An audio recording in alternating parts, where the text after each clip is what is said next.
Hello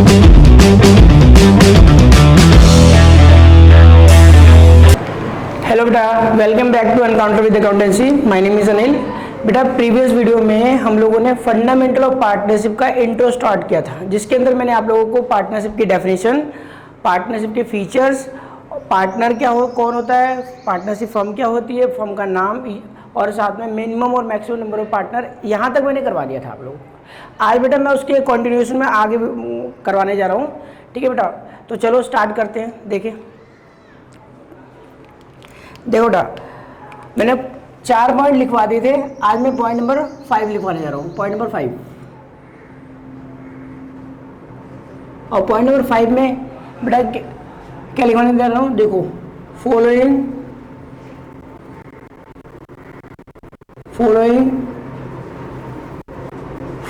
persons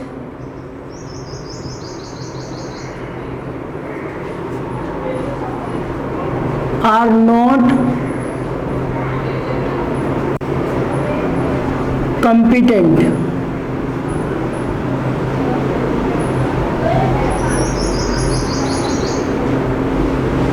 following persons are not competent का मतलब होता है बेटा सक्षम।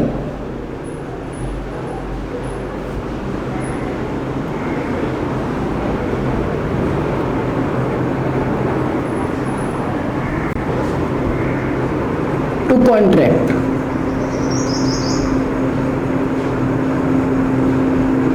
following persons are not competent to contract।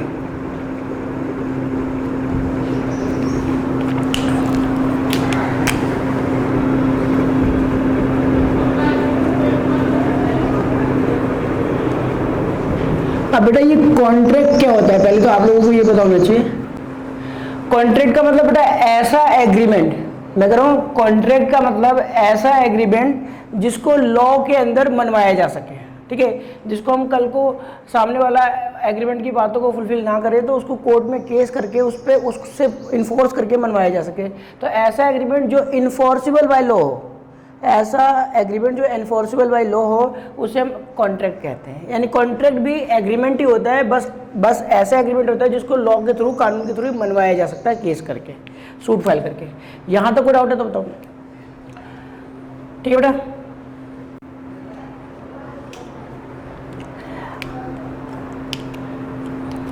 अब आगे देखो। अब बेटा कौन कौन से लोग हैं जो कॉन्ट्रैक्ट नहीं कर सकते। अब बेटा देखो, मैं क्यों ये बात बता रहा हूँ, समझना मेरी बात। मैं आप लोगों को ऐसा क्यों कह रहा हूँ कि कौन कौन से ऐसे लोग हैं जो एग्रीमेंट नहीं कर सकते। ठीक है, तो बेटा देखो, इंडिया के अंदर एक कानून है, इंडियन कॉन्ट्रैक्ट एक्ट 1872। ठीक है, जिसके सेक्शन 11 और सेक्शन 12 में बता रखा है कि कौन कौन से पर्सन हैं जो कॉम्पिटेंट टू कॉन्ट्रैक्ट नहीं, यानी जो एग्रीमेंट नहीं कर सकते। बट बेटा मैं लॉ की डेफिनेशन, लॉ में आपको उलझाना नहीं चाहता, लॉ की बातों को नहीं बताना चाहता, इसलिए मैं सीधे लिखवा रहा हूँ कि following persons are not competent to contract, यानी ये कुछ लोग हैं जो एग्रीमेंट नहीं कर सकते। ठीक है, अब ये कौन कौन से पर्सन है जो एग्रीमेंट नहीं कर सकते, और जो एग्रीमेंट नहीं कर सकते बेटा वो पार्टनरशिप नहीं कर सकते। क्लियर हो गया? तो देखो, सबसे पहले बेटा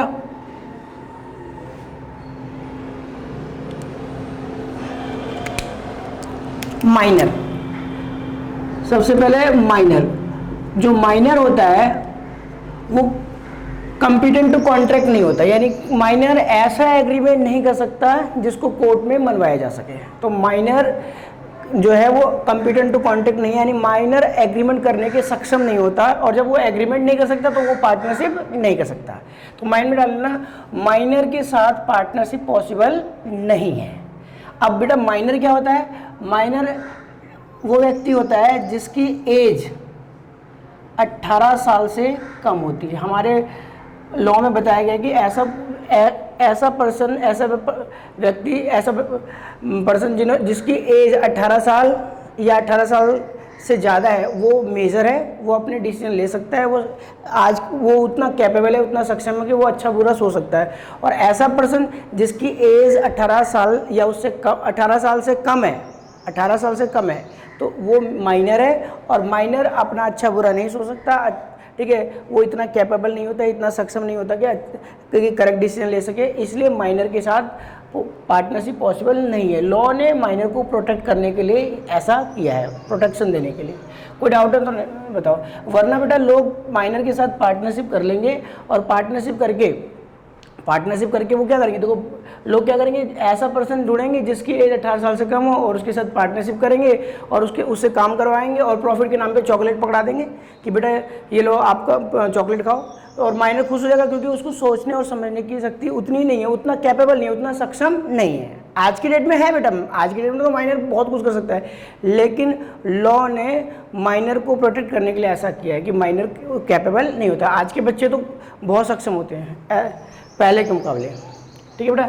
तो माइनर के साथ पार्टनरशिप पॉसिबल नहीं है इन जनरल, नॉर्मल केस में किसी माइनर के साथ पार्टनरशिप नहीं की जा सकती। दूसरा बेटा,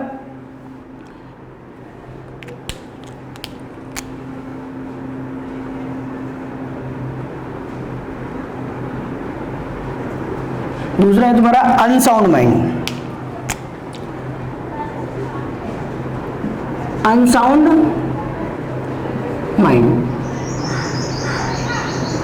अब ये अनसाउंड माइंड क्या होता है बेटा? अनसाउंड माइंड में दो बातें होंगी बेटा, एक तो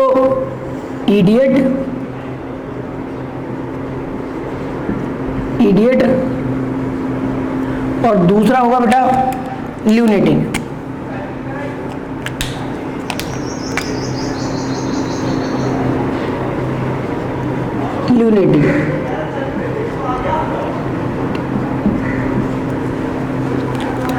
अच्छा बेटा, अब देखो जरा इडियट क्या होता है, किसे कहते हैं इडियट? इडियट का मतलब बेटा ऐसा पर्सन, जैसे ये एक पर्सन है, सपोज करो एक पर्सन है, ये एक पर्सन है और बेटा ये पर्सन बचपन से ही, मतलब सिंस चाइल्डहुड, बचपन से ही बाय बर्थ जो है ये कैपेबल नहीं है, सक्षम नहीं है, इसकी सोचने समझने की शक्ति नहीं है, इसका दिमाग उतना विकसित नहीं हुआ है, ठीक है, इस पर्सन का दिमाग उतना विकसित नहीं है, तो इसे हम बोलते हैं इडियट, ठीक है। जो बचपन से ही मेंटल कंडीशन उसकी ख़राब है, जो सक्षम नहीं है, जो कैपेबल नहीं है, ठीक है, मेंटली डिस्टर्ब है बचपन से ही, ठीक है, उसे बोलते हैं हम इडियट। और ल्यूनेटिक का मतलब क्या होता है? जैसे बेटा देखो इडियट का एग्जांपल देखो तो कोई मिल गया फिल्म में ऋतिक रोशन को कोई मिल गया फिल्म में जो रोल प्ले किया, वो उसका देखो माइंड जो है सही नहीं है, फिर पूरी फिल्म में वो माइंडली इतना सक्षम नहीं है कि वो चीज़ों को सही से सोच सके। तो जो ऋतिक रोशन ने कोई मिल गया फिल्म में रोल प्ले किया, वो एक इडियट का रोल प्ले किया है, ठीक है। तो क्या ऋतिक रोशन के साथ पार्टनरशिप पॉसिबल है? तो नहीं, क्योंकि वो अनसाउंड माइंड का है, उसका माइंड वो अनसाउंड माइंड है, इसलिए वो उसके साथ पार्टनरशिप पॉसिबल नहीं है। इसी तरह बेटा ल्यूनेटिक, अच्छा ल्यूनेटिक किसे कहते हैं? ल्यूनेटिक का मतलब होता है ऐसा पर्सन जो कुछ पीरियड के लिए तो उसका माइंड काम नहीं करता, फिर कुछ पीरियड के लिए वो ठीक हो जाता है, ठीक है, कभी वो ठीक हो जाता है, कभी वो डिस्टर्ब रहता है मेंटली, तो ऐसे पर्सन को बोलते हैं ल्यूनेटिक। जैसे कि आपने गजनी फिल्म का देखी होगी, उसमें आमिर खान, गजनी फिल्म में आमिर खान कुछ समय के लिए तो ठीक हो जाता है, उसकी मेमोरी आ जाती है, फिर उसके बाद वो शॉर्ट टर्म मेमोरी लॉस होता है उसके साथ। तो वो जो उसकी कंडीशन उसमें गजनी फिल्म में आमिर खान की, वो तुम्हारी ल्यूनेटिक की है। तो किसी भी ल्यूनेटिक के साथ या इडियट के साथ, यानी ऐसा पर्सन जो अनसाउंड माइंड का है, उसके साथ पार्टनरशिप पॉसिबल नहीं है। लॉ ने इनको भी प्रोटेक्ट किया। हाँ, ड्यूरिंग साउंडनेस, जब उसका माइंड सही है, जब वो सोच समझ सकता है, तो उस पीरियड में पार्टनरशिप की जा सकती है, बट आपको प्रूफ करना पड़ेगा कि जब हमने पार्टनरशिप करी थी तो वो उसका माइंड साउंड था, ठीक है। तो ये अनसाउंड माइंड यानी इडियट या ल्यूनेटिक भी कॉम्पिटेंट टू कॉन्ट्रैक्ट नहीं होते, यानी इनके साथ एग्रीमेंट करने के सक्षम नहीं होते, ये अपना अच्छा बुरा नहीं सोच सकते, तो इसलिए लॉ ने इनको भी प्रोटेक्ट किया है और इनके साथ पार्टनरशिप करने से मना किया है। इनके साथ एग्रीमेंट नहीं हो सकते, और एग्रीमेंट नहीं हो सकते तो बेटा पार्टनरशिप नहीं की जा सकती, ठीक है। इसके बाद तीसरा है बेटा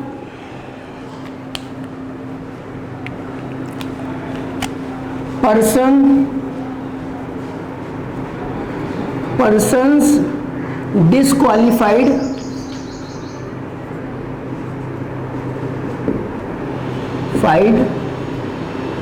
by एनी लॉ, अच्छा जिसको किसी लॉ ने डिस्क्वालीफाई कर दिया उसके साथ भी पार्टनरशिप पॉसिबल नहीं है। अब पर्सन डिस्क्वालीफाइड बाय लॉ का, एनी लॉ का मतलब क्या हो गया, जिसको लॉ ने मना कर दिया। अब लॉ ने किसको मना कर दिया, जैसे कि बेटा एक इंसॉल्वेंट पर्सन, मैं कह रहा हूं इंसॉल्वेंट, अगर ये मिस्टर ए है और कोर्ट ने इस मिस्टर ए को इंसॉल्वेंट घोषित कर दिया है, लॉ ने, मैं कह रहा हूँ कोर्ट ने इसको इंसॉल्वेंट घोषित कर दिया है, इसके नाम की कोई प्रॉपर्टी नहीं है, ये इंसॉल्वेंट है, तो इंसॉल्वेंट पर्सन जो होता है वो कॉम्पिटेंट टू कॉन्ट्रैक्ट यानी वो एग्रीमेंट करने के सक्षम नहीं होता, और अगर वो एग्रीमेंट करने के सक्षम नहीं होता तो उसके साथ पार्टनरशिप नहीं की सकती, यानी इंसॉल्वेंट पर्सन के साथ पार्टनरशिप पॉसिबल नहीं है। इसके अलावा बेटा इंसॉल्वेंट पर्सन के बाद बेटा alien enemy, alien enemy, alien enemy का मतलब होता है विदेशी शत्रु, एलियन का मतलब विदेशी, एनिमी का मतलब शत्रु। अगर किसी कंट्री के साथ हमारा वॉर चल रहा है, यानी हमारे रिलेशनशिप अच्छे नहीं है, जैसे कि चाइना और पाकिस्तान, तो क्योंकि हमारी कंट्री का रिलेशन इस कंट्री के साथ, इन कंट्रियों के साथ अच्छे नहीं है, तो हमारी कंट्री का कोई पर्सन उनकी कंट्री के किसी पर्सन के साथ पार्टनरशिप नहीं कर सकता। हम कहते हैं कि एलियन एनिमी के साथ, विदेशी शत्रु के साथ पार्टनरशिप पॉसिबल नहीं है, ठीक है, ये लॉ ने मना कर रखा है। उसके बाद बेटा कन्विक्ट, कन्विक्ट का मतलब होता है अपराधी, किसी अपराधी के साथ, मान लो ये पर्सन है मिस्टर एक्स और इस कोर्ट ने इसे मर्डर के केस में अरेस्ट किया है और इसको ये प्रूफ हो गया कि ये अपराधी है, तो इसके साथ पार्टनरशिप पॉसिबल नहीं है, किसी कन्विक्ट पर्सन के साथ पार्टनरशिप नहीं की जा सकती। यहाँ तक कोई डाउट है तो बताओ, ठीक है बेटा, यहाँ तक किसी को कुछ पूछना तो पूछो, बताओ यहाँ तक। देखो तो ये माइनर, क्योंकि माइनर पर्सन यानी ऐसा पर्सन जिसकी एज 18 साल से कम है, ठीक है, उसके साथ पार्टनरशिप पॉसिबल नहीं है, क्योंकि वो एग्रीमेंट करने के सक्षम नहीं होता, और एग्रीमेंट नहीं होगा तो पार्टनरशिप पॉसिबल नहीं है, पार्टनरशिप नहीं की जा सकती। दूसरा अनसाउंड माइंड यानी इडियट या ल्यूनेटिक, ठीक है, इनके साथ पार्टनरशिप पॉसिबल नहीं है, क्योंकि ये एग्रीमेंट करने के सक्षम नहीं है, और एग्रीमेंट नहीं है कर सकते तो पार्टनरशिप पॉसिबल नहीं है। इसके अलावा person disqualified by any law, अच्छा किसी पर्सन को अगर लॉ ने डिस्क्वालीफाई कर दिया, किसी कानून ने मना कर दिया, तो जैसे कि इंसॉल्वेंट पर्सन, एलियन एनिमी, विदेशी शत्रु, या कन्विक्ट जो अपराधी है जिसपे मर्डर वगैरह का केस है या किसी भी तरह का कोई केस चल रहा है, तो जो प्रूफ हो चुका है, तो उसके साथ पार्टनरशिप पॉसिबल नहीं है। यहाँ तो कोई डाउट है क्या? अब देखो बेटा पॉइंट नंबर 6, पॉइंट नंबर 6 कहता है can a minor become a partner, can अ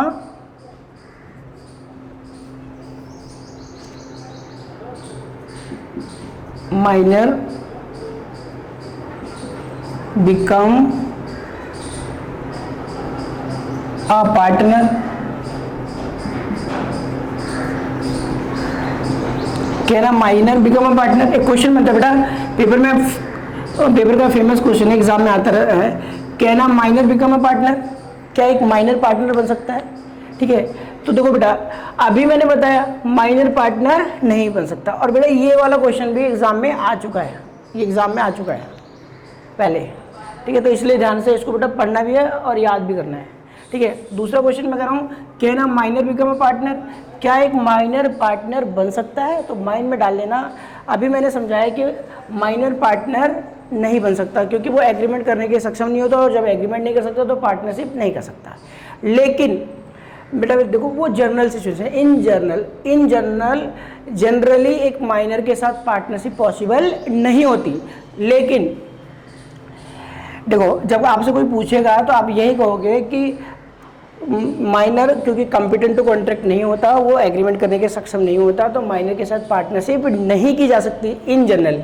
लेकिन बेटा माइनर को फर्म में एज ए पार्टनर अपॉइंट किया जा सकता है अगर सारे पार्टनर एग्री हो तो, but only for profit.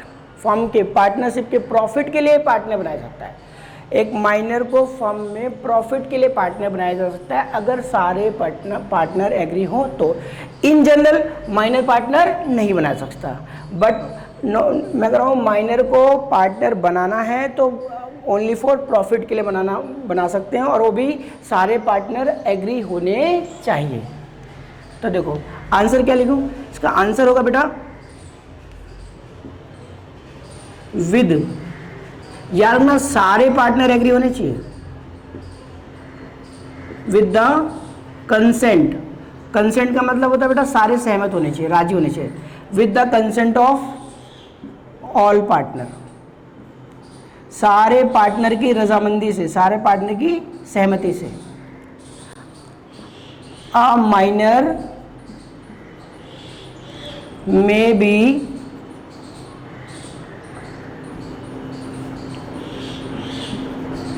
admitted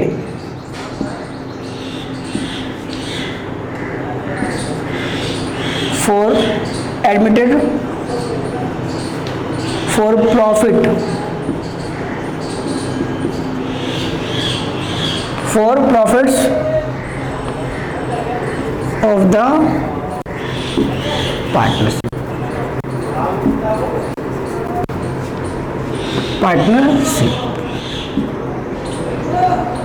मैं क्या रखूँ, with the consent of all partner, सारे पार्टनर की रजामंदी से। ध्यान रखना सारे पार्टनर राजी होने चाहिए, सारे पार्टनर की रजामंदी से, सारे पार्टनर की सहमति से।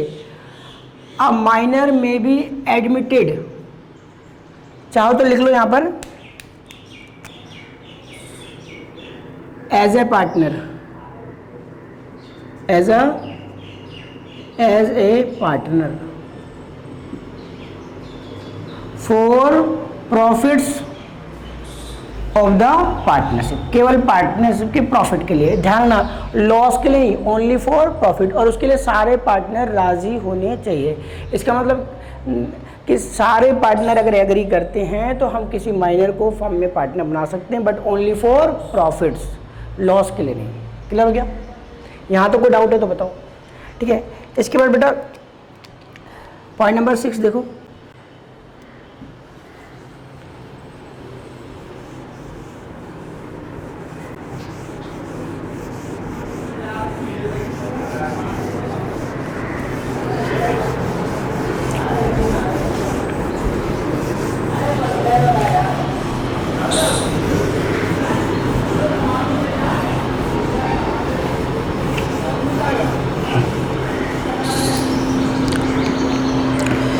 अब बेटा यहाँ तो कोई डाउट है तो बताओ। ठीक है, चले आगे पॉइंट नंबर 7 देखो।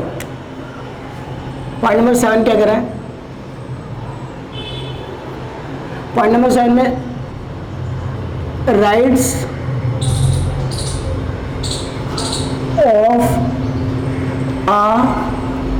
Of partners, sorry rights of partners, हम पार्टनर के राइट्स की बात करेंगे। तो देखो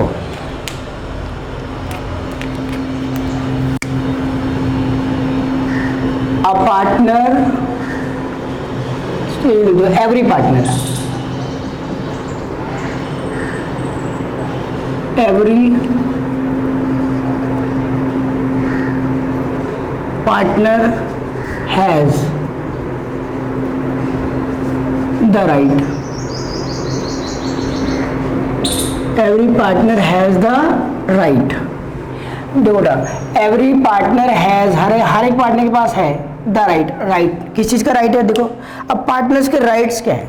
पार्टनर्स, जब एक पर्सन पार्टनर बनता है तो उसके पास क्या क्या अधिकार होते हैं, क्या क्या राइट होते हैं, अब हम उसके बारे में बात कर रहे हैं। तो देखो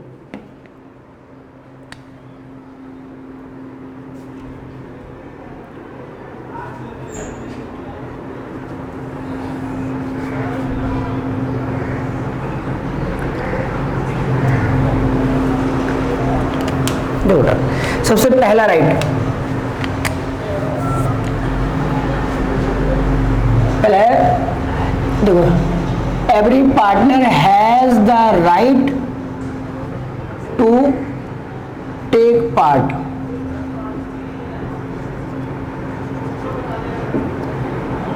in the management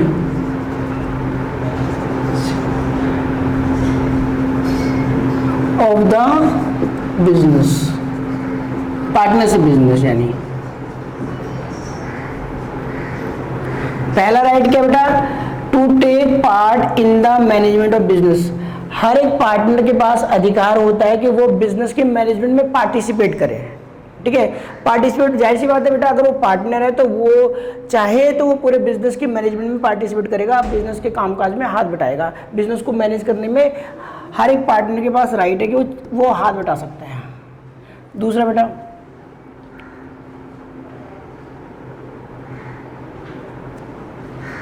देखो दूसरा राइट देखो, every partner has the right to be consulted.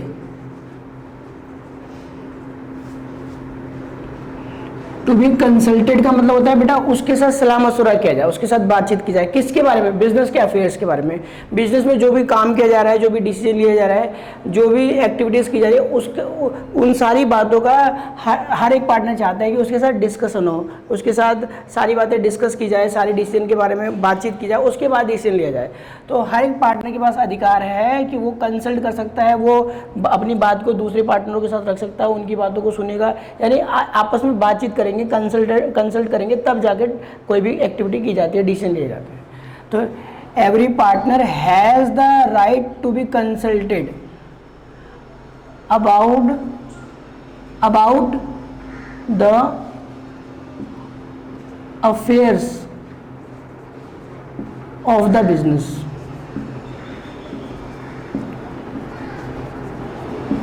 ठीक है, बिजनेस का जो भी काम काज है, बिजनेस में जो भी चीज़ें की जा रही है, वो उन सारी चीज़ों का कंसल्ट करने का राइट होता है। वो आपस में बातचीत करेंगे, एक दूसरे से सलाह मशवरा लेंगे, तब जाके वो काम करेंगे। तो हर एक पार्टनर के पास कंसल्ट करने का राइट है कि वो जो भी काम करने जा रहे हैं एक दूसरे से कंसल्ट कर सकते हैं। ठीक है, एक दूसरे की बातें सुनेंगे। उसके बाद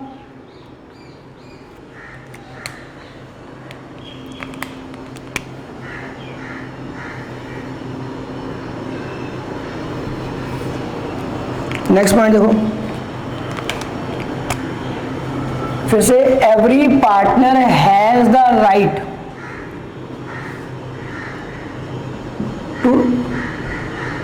टू इंस्पेक्ट।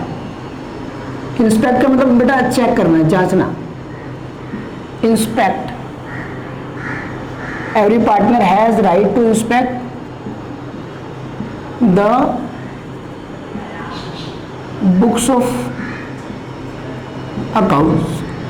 हर पार्टनर के पास अधिकार है कि वो बुक्स ऑफ अकाउंट्स को इंस्पेक्ट कर सकता है, चेक कर सकता है। ठीक है, जाहिर सी बात है, अगर मैं किसी पार्टनर से मैं फर्म में एक पार्टनर हूँ तो मैं उसके जर्नल, उसके लेजर, उसके ट्रायल बैलेंस, उसका ट्रेडिंग पीरियड, प्रॉफिट कितना हो रहा है, लॉस कितना हो रहा है, उसके बुक्स ऑफ अकाउंट्स को, परचेज के बिल, सेल के बिल, उनको चेक कर सकता हूँ, मेरे पास अधिकार है। तो हर एक पार्टनर के पास, every partner has the right to inspect the books of accounts. हर एक पार्टनर बुक्स ऑफ अकाउंट्स को इंस्पेक्ट कर सकता है, जान सकता है, चेक कर सकता है। ठीक है, नेक्स्ट पॉइंट देखो,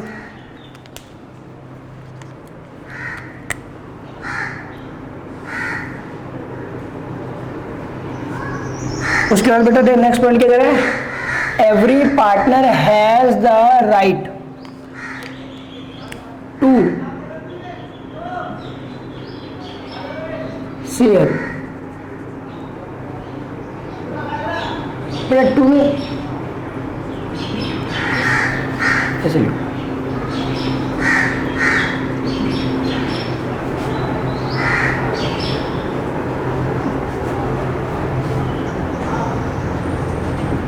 फिर से देखो, every partner has the right to share the profits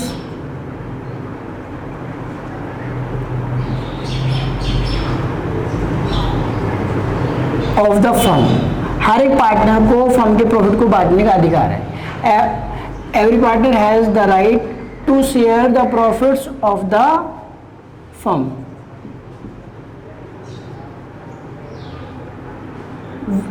in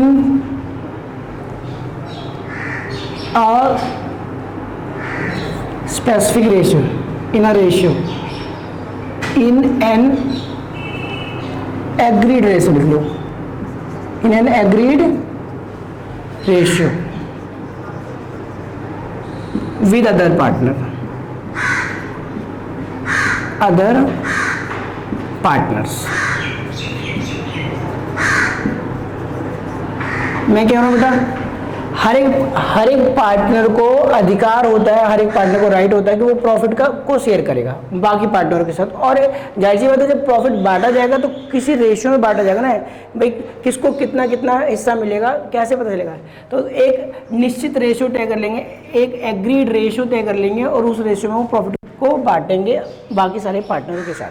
अब ये एग्रीड रेशियो क्या होती है, देखो बेटा जैसे कि हमें पिज़्ज़ा खरीदते हैं, हम 2 लोग हैं, मान लो हम 2 पार्टनर हैं, ठीक है, मिस्टर ए और मिस्टर बी, हम 2 लोग हैं, 2 फ्रेंड हैं मिस्टर ए और मिस्टर बी। हमने एक पिज़्ज़ा खरीदा और हमने उसके 5 टुकड़े कर दिए। पिज़्ज़ा के कितने टुकड़े कर दिए? 5। ये मतलब 5 टुकड़े हुए, 1 2 3 4 और 5। और ये तय हुआ कि 3 टुकड़े ए खाएगा और 2 टुकड़े बी खाएगा। तो बेटा टोटल टुकड़े कितने हैं, देखो 1 2 3 4 5, टोटल टुकड़े 5 हैं। टोटल कितने टुकड़े हैं? 5। उसमें से ए कितने लेगा? 1 2 3, तो 5 में से 3 तो मिलेगा ए को। और फिर देखो 1 2 3 4 5, टोटल टुकड़े कितने हैं? 5। उसमें से बी को कितना मिलेगा? 1 और 2, ठीक है। तो बेटा ये जो देखो 5 में से 3 मिला है ए को और 5 में से 2 मिला बी को। अब इन टुकड़ों को वापस जोड़ेंगे तो टोटल 5 ही तो बनेगा।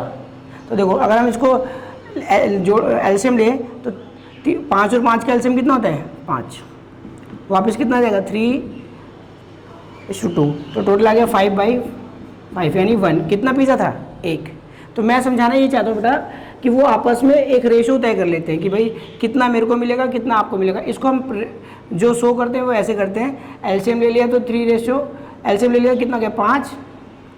और 5 को 5 से डिवाइड करोगे तो 1 आएगा बेटा। 5 को 5 से डिवाइड करोगे तो 1 आएगा। 1 को 3 से मल्टीप्लाई करोगे तो 1 × 3 तो 3 रेशियो। फिर 5 को 5 से डिवाइड करोगे 1 आएगा और 1 को 2 से मल्टीप्लाई करोगे तो 2 आएगा। और फिर इसको हम जब प्रेजेंट करते हैं तो 5 हटा देते हैं, 3:2।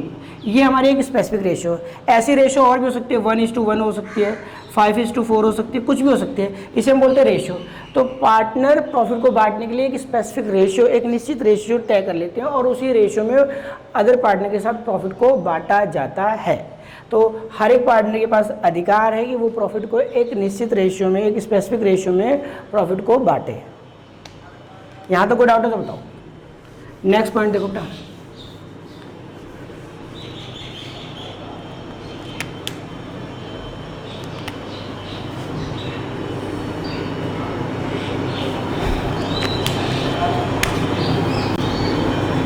टू टेक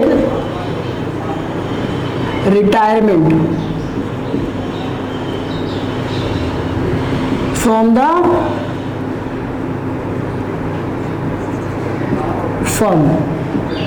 फर्म का मतलब business, partnership business. To take retirement from the firm business. हर एक पार्टनर के पास अधिकार होता है कि वो चाहे तो फर्म से रिटायरमेंट ले सकता है, फर्म को छोड़ के जा सकता है बाय गिविंग नोटिस, नोटिस भिजवा के।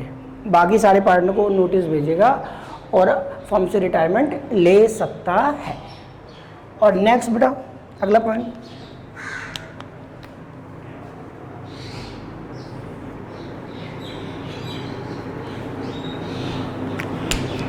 Two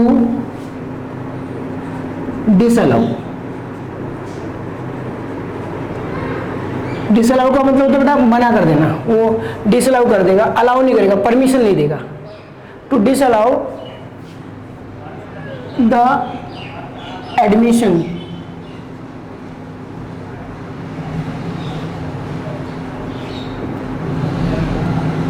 of a new partner.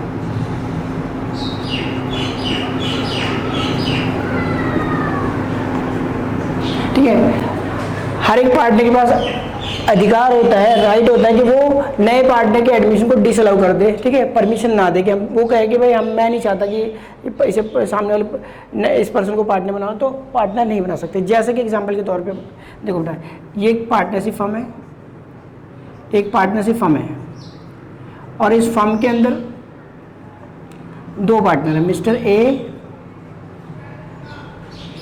और मिस्टर बी। ए और बी पार्टनर है, और ये मिस्टर सी को ये पार्टनर बनाना चाहते हैं, सी का एडमिशन करना चाहते हैं, सी को एज ए पार्टनर अपनी फर्म में अपॉइंट करना चाहते हैं। तो अगर सी को हम फर्म में पार्टनर बनाना चाहते हैं तो याद रखना सारे पार्टनर एग्री होने चाहिए with the consent of all partner. ध्यान रखना सारे पार्टनर की सहमति से, ठीक है, एक फर्म को एक पर्सन को फर्म में एज ए पार्टनर अपॉइंट किया जाता है। अगर एक पर्सन भी यानी एक पार्टनर भी, मिस्टर ए या मिस्टर बी कोई भी एग्री नहीं है, तो हम उसको पार्टनर नहीं बना सकते। यानी हर एक पार्टनर के पास राइट होता है कि वो किसी नए पर्सन को फर्म में पार्टनर बनाने से मना कर सके, डिसअलाउ कर सके, ठीक है। यहाँ तो कोई डाउट है तो बताओ। ये बेटा मैंने आज 3 चीज़ें आप लोगों को पढ़ा दी, ठीक है, कौन कौन लोग पार्टनरशिप कर सकते हैं, ठीक है, उसके बाद क्या माइनर पार्टनर बन सकता है, और ये राइट ऑफ द पार्टनर के राइट्स क्या है, ठीक है।